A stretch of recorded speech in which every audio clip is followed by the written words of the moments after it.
নমস্কার, চলে এলাম আরেকটি রেসিপি নিয়ে। 3 কাপের মতন দুধ একটু জাল করে নেব, তাতে 3টি পাউরুটির টুকরো করে কেটে দিয়ে দেবো।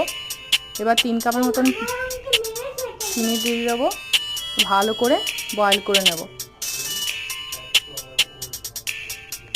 ভালো করে একটু বয়েল করে নিয়ে এবার ঢেলে নিতে হবে অন্য একটি পাত্রে। হয়ে গেছে, একটি পাত্রে ঢেলে নিলাম। একটু ব্লেন্ডারের সাহায্যে একটু ব্লেন্ড করে নেব, ভালো করে একটু ব্লেন্ড করে নেব।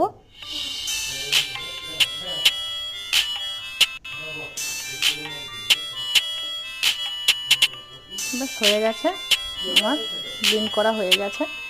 এবার দুটো ডিম ফাটিয়ে নেব।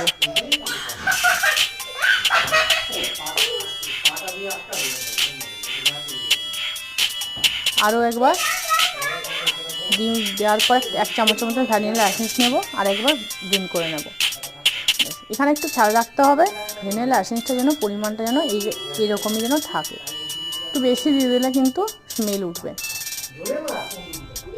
1 চামচের মতন দিলেই হয়ে যাবে। একটু ব্লেন্ড করে নেব। হয়ে গেছে ব্লেন্ড করা,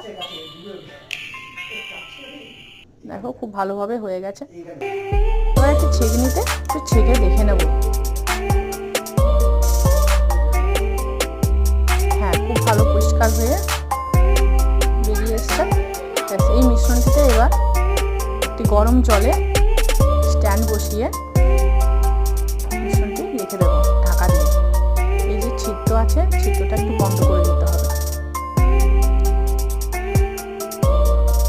পেপার দিয়ে বন্ধ করে দিলাম।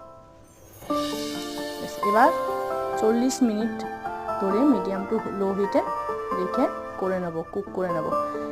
এবার একটি টুথপিকের সাহায্যে চেক করে নেব। হ্যাঁ, টুথপিক পুরো ক্লিন হয়ে বেরিয়ে এসছে।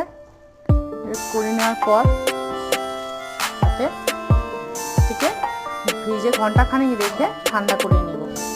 ব্যাস, এবার রেডি আমার boiling bread in hot milk.